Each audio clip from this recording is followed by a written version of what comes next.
My name is Roger Hartle. I'm a professor of neurosurgery at Weill Cornell Medicine in New York City. It's my great pleasure to talk to you today about minimally invasive spinal decompression surgery using tubular retractors. If you look at the different types of surgical procedures that are being used for spinal decompression, you can categorize them into open, mini-open, and MIS type of procedures. The level of invasiveness is really determined by, on the one hand, the amount of retraction that you apply to the muscle and to the soft tissues in the back or in the neck. On the other hand, also the length of the incision, which is related to the exposure of the tissue to the environment and therefore potential risks of infection, bleeding, and so forth. On the other hand, there's also visualization that is important and that will determine the success of minimally invasive surgery and whether or not a surgery can be categorized at open, mini-open, or MIS. We think that minimally invasive surgery, the features that are especially important for definition are using retractors that exert minimal physical impact on the surrounding tissues, such as tubular, non-expandable retractors or even the endoscope, and also retractors that allow you to do an operation through a very small incision. The visualization that is usually then achieved is through a microscope or through an endoscope. And this is really differentiated then from open surgery, where you use larger self-retaining retractors that exert a lot of compression of the muscular tissues, where the incision is longer, and whereas frequently no magnification is needed, or maybe in some cases also the microscope is being used, or loop magnification. Now, if we look at some of the basic principles and advantages of tubular surgery, one of the main principles here is that you can achieve a contralateral decompression or bilateral decompression through a unilateral approach by using tubular retractors. The other advantage and essentially main principle of MIS approaches is that you can therefore also minimize the amount of instability that is being created, because we leave a lot of the posterior elements intact, and we undercut the spinous process and leave the connecting ligaments intact. We noted with tubular surgery that empirically, once you become more familiar with this type of surgery, that you almost get a better decompression on the contralateral side than on the ipsilateral side. And therefore, we will frequently approach pathology from a contralateral side if we think that the main compression is actually on the contralateral side and we want to get the best possible decompression. Now, that raised a little bit of concern because we felt that, maybe there is a significant difference in outcomes in patients that you actually really see better clinical results on the contralateral side. And we studied that in patients who presented with initially bilaterally equivalent back and leg pain. We looked at the side of the approach with a tubular retractor, and in these patients we saw that at least clinically they had equal outcomes on both sides, indicating that the amount of decompression that you can get through a tubular retractor on both sides is equivalent and sufficient to achieve good clinical resolution of the symptoms. And this is shown in this graph. So a unilateral approach for bilateral over-the-top decompression results in bilaterally equal pain relief. And we felt that this was very important to show, since at the time it was a little bit unclear if a tubular approach is really equivalent to an open approach where you have clear visualization of both sides. Now, the basic skills that are required to really perform tubular surgery expertly, in an expert fashion, are listed here. You have to be able to use a surgical microscope. You can do the operation with loops, but certainly with a microscope it's better. Using the burr or the drill is essential, and you have to be experienced to do that.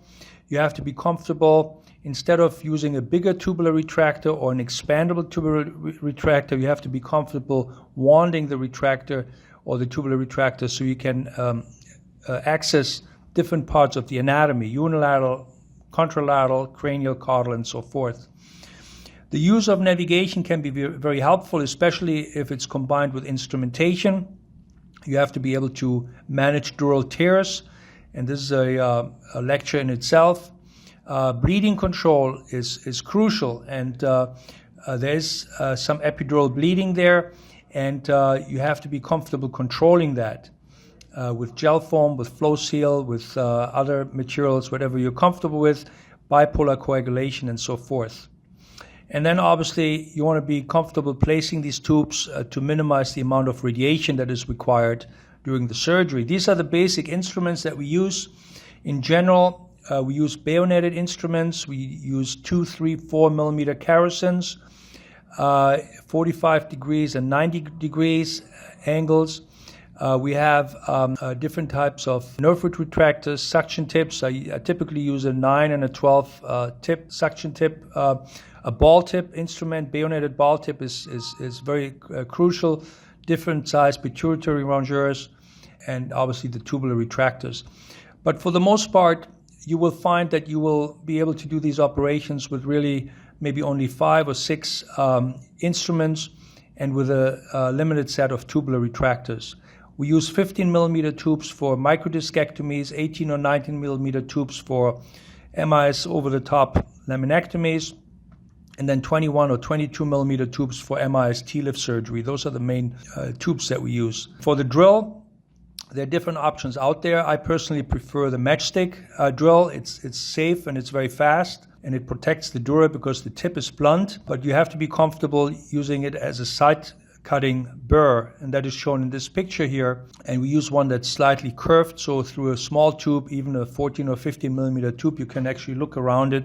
There are different companies that make these drills, sometimes also with integrated irrigation. The tube placement is crucial. You usually dock on the inferior edge of the cranial lamina at the base of the spinous process. And I use that docking point for microdiscectomy, MIS laminectomy, and even for MIS TLIF when we cut the facet because I want to dock at that spot, find the ligamentum flavum, and once I see the ligamentum flavum, I have good orientation and I can manipulate the tubular retractor according to the purpose of the operation. This shows the tube placement for an MIS decompression. Again, the inferior edge here of the lamina. You can see the base of the spinous process, and the soft tissue is caudally. And then what you do, you start drilling the ipsilateral lamina. This is now for the unilateral laminotomy for bilateral decompression. So you go cranially with your drill, you drill the ipsilateral lamina, and then the last few millimeters you use the Carosen rongeurs to expose the insertion of the ipsilateral ligamentum flavum. You then lift up the ligamentum flavum, remove it with Carosen rongeurs, obviously always taking care that you're not that there are no adhesions, you don't get a CSF situation.